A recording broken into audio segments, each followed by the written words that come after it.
This is 51 Stories, and this week I'm writing Surrealist Fiction.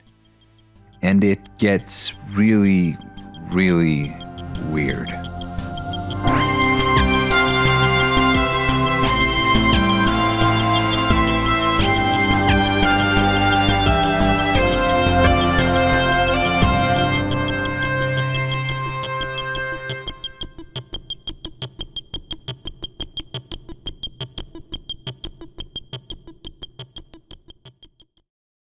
Welcome to 51 Stories, the channel where my name is Johan, share an original short story once a week, almost every week of the year.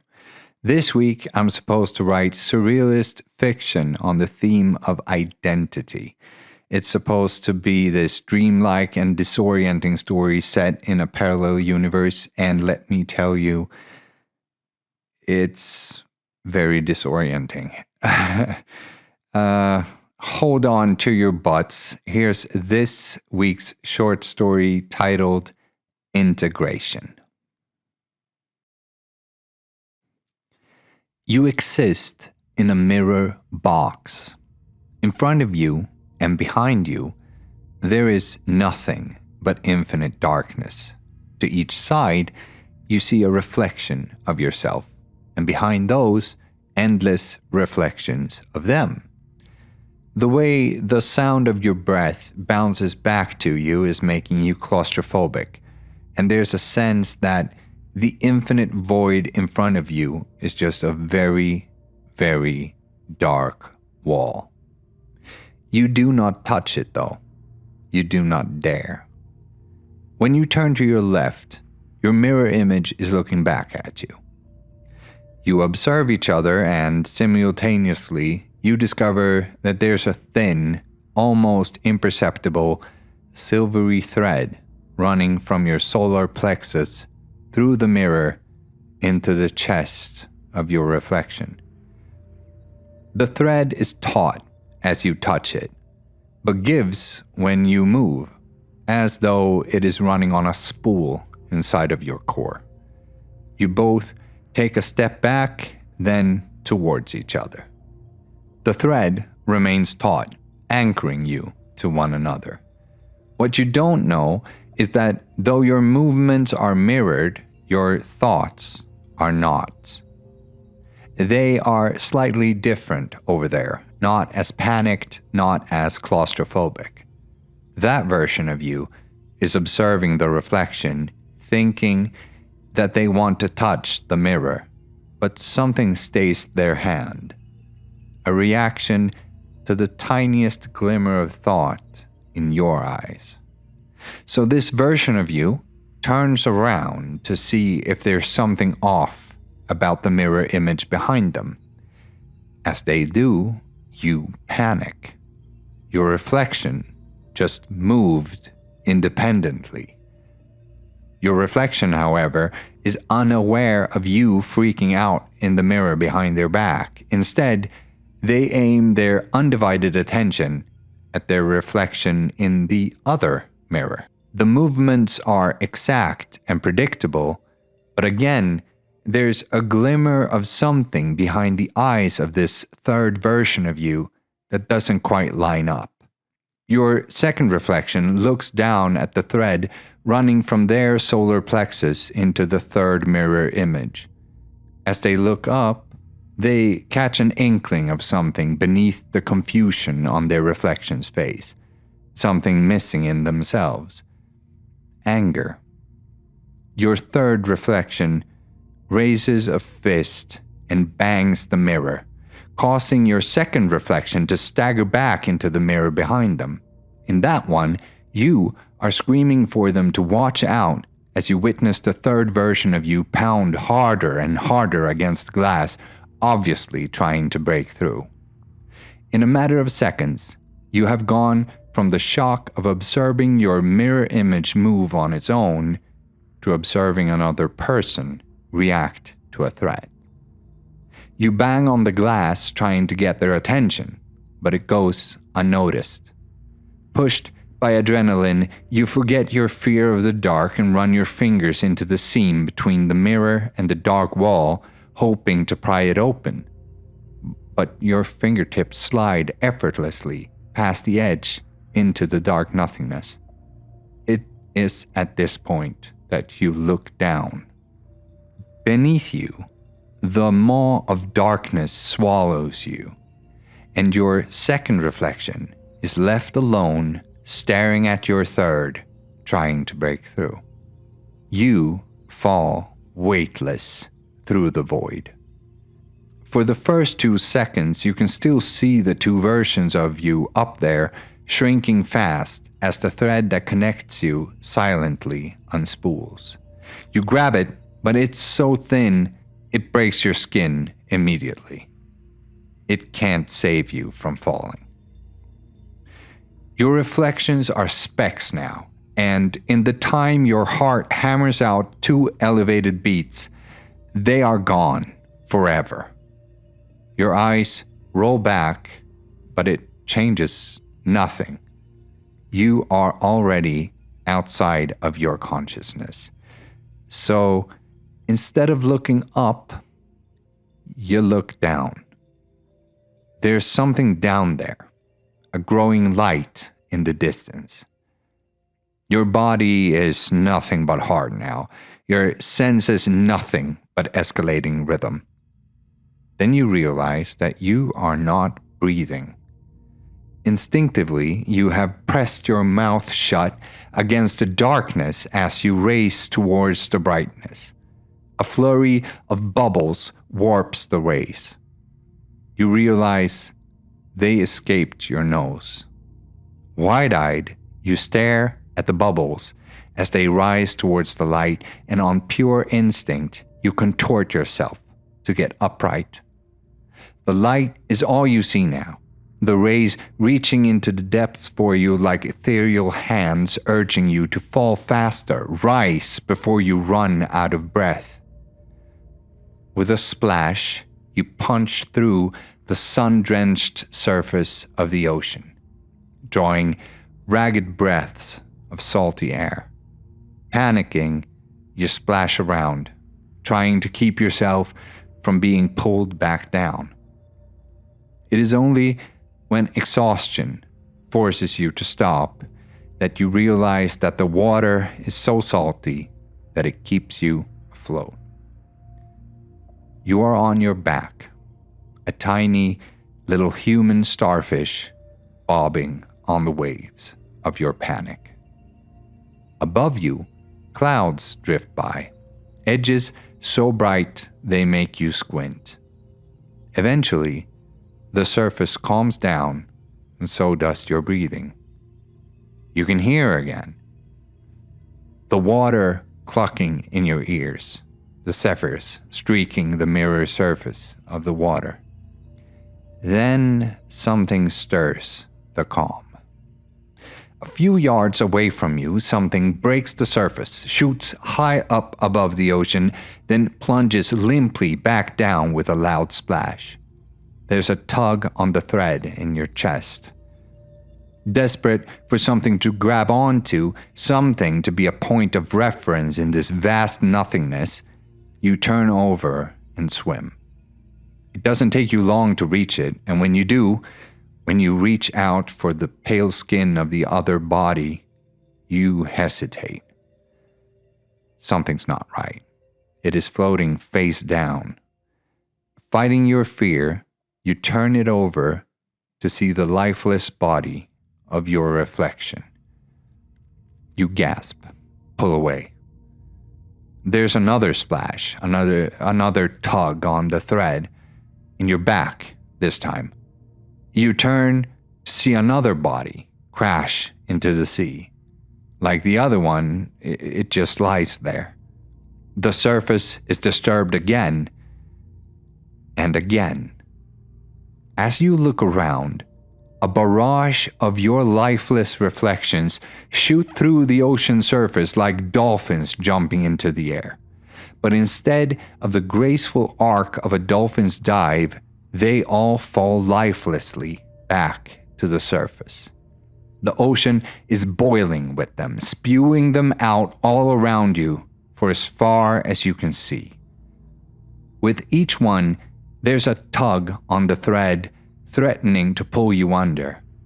In a matter of minutes, they are so closely packed around you that you have no option but to climb on top of them to stay above the surface.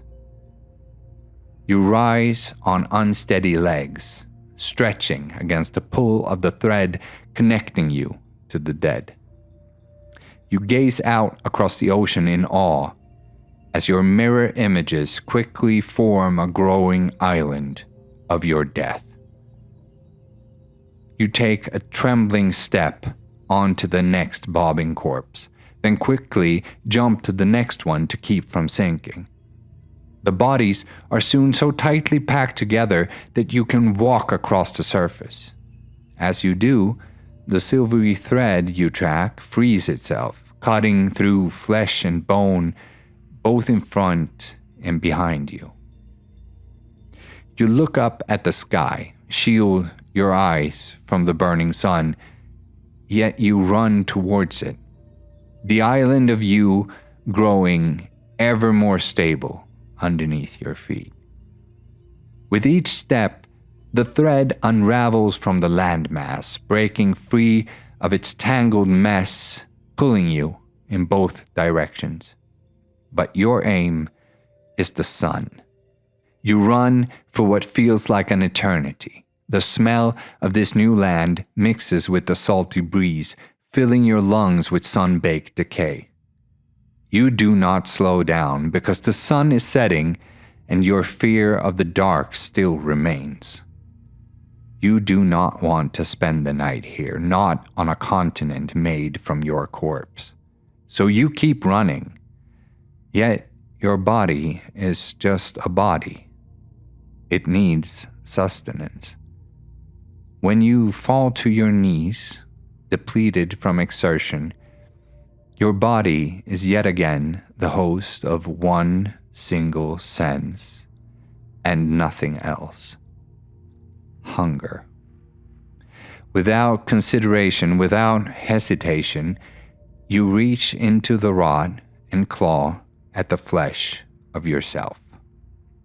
Rending meat off the bones, you devour it without thought, drink the blood with abandon. The long shadows of limbs jutting out of the landscape reach for you as the sun sinks on the horizon. You won't make it before sunrise. Then there's a tug on the thread. It breaks free off the last of the corpses, forming a taut line stretching across the waist. That's when you look up to see the other one, standing at the other end of the glittering thread. Your reflection is as still as you. You stare at each other. The last rays of the first day make the silhouette of your perfect copy look like a monument erected to your memory. That version of you stares as you rise in the setting sun, covered in the glistening mess of yourself. There's a tug on the thread. It is pulling you towards each other. You can't help but think that come dawn, there will only be one of you inhabiting the great corpse that now is the world. You chasing the setting sun, and you, awaiting tomorrow's dawn, stumble reluctantly towards one another. Your reflection sees the wild thing you have become, the whites of your eyes glowing in your blood-smeared face. You look in awe at the beauty of your unsullied self, wondering as to how this person could have gone through hunger uncorrupted. The thread is reeling you both in, dragging you forcefully across the landscape. It is inevitable. But as you plunge your nails and your teeth into yourself, ready to let your ravenous hunger consume you, you freeze in surprise as your reflection embraces you. The thread is still pulling, pressing your bodies together. You fight back, you claw and you punch and you kick and you roar. Your reflection just embraces you harder and harder. There's a crack as your rib cage gives. You scream. Your reflection is sobbing. The thread is still pulling, mercilessly fusing your bodies together. And when dawn finally comes, the sun plays across your features as you close your eyes and welcomes its warmth. On your back of you, yourself in shadow still sleeps, awaiting the sunset. Beneath your feet, life is sewing new threads through everything you have shed.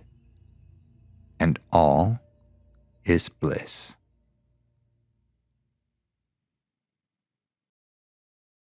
Okay, that was integration. And when I read the assignment, this wasn't what I had in mind at all. This sort of just happened. I should say that the assignments also include a note on perspective, on what perspective, narrative perspective I can use.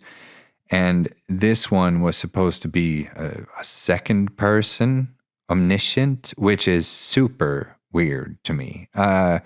I guess it's super weird to everyone, but it's basically a narrative perspective where I tell the story from your perspective, which is why it ended up this way.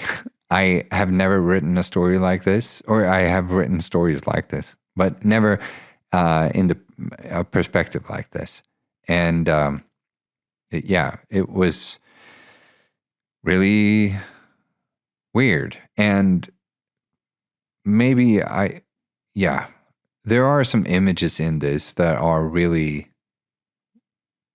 quite striking, I think. I mean, but the idea of this continent growing from corpses, it's mythological.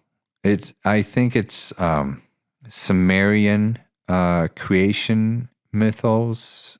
It's probably Marduk fighting Tiamat or something like that. And Tiamat is the ocean, embodied by a serpent, I think. And Marduk kills her and divides her into the earth and the sky. And then everyone or life on earth lives off of her corpse. So it's this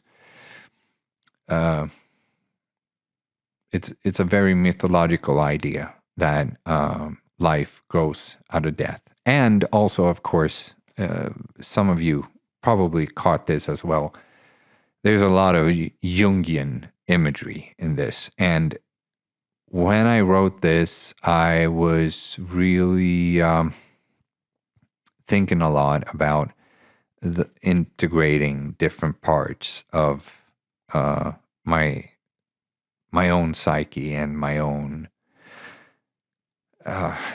my own process with identity and stuff. So it's funny how there are these synchronicities to art, or between art and life. Like while I was going through this, I got this prompt, and of course, I mean, the prompt, it can probably be used to write a million different stories, and this is just the one I wrote because that's where I was. But still, the prompt, the specifics of the prompt triggered this specific story to come out of me, and to me, it's deeply personal. Like, of course, that first whole reflections in a box thing is very cliche. At least I think so. I mean, we've seen it everywhere. It was in goddamn Star Wars. Like, it's everywhere. But I think it's cliche because it's such it's like very on the nose, literal self-reflection. And I had no intention of keeping that when I started writing it, because I saw it right away as, okay, this is very, this is very cliche. And I figured I'd probably, in the second draft, I'd just write something different. But then we got to that whole scene where the body starts shooting out of the ocean, and then I thought, okay, now I sort of need the reflections. And to me, this is sort of an exploration of what it means to integrate your shadow and the different aspects of yourself, and how to go through very trying times while retaining everything that is you, or the parts of you that you really still revere and respect, I guess, while allowing yourself to embrace and feel empathy and sympathy for the parts of you that might not be as worthy of respect and reverence. So, yeah, it's very weird and very surreal, I think. And I hope it's also enjoyable, even though it's a weird narrative perspective. And it's all kinds of messed up. But if you enjoyed it, please like the video, subscribe for more stories. As I've mentioned a billion times in this video already, I will be doing one a week for 51 weeks. So subscribe and there will be a lot more stories coming. Also, I've got an Instagram account for this. It's 51 Stories Told. And I will let you know when I've got new stories coming, and maybe even post something beforehand on what kind of story it will be every week. They are completely random, so I have no time to prepare. It's just Monday I push a button and I get a text prompt and I start writing, which is probably why they end up so strange. Yeah. That's it for this week. Take care. All hail the eternal story wars.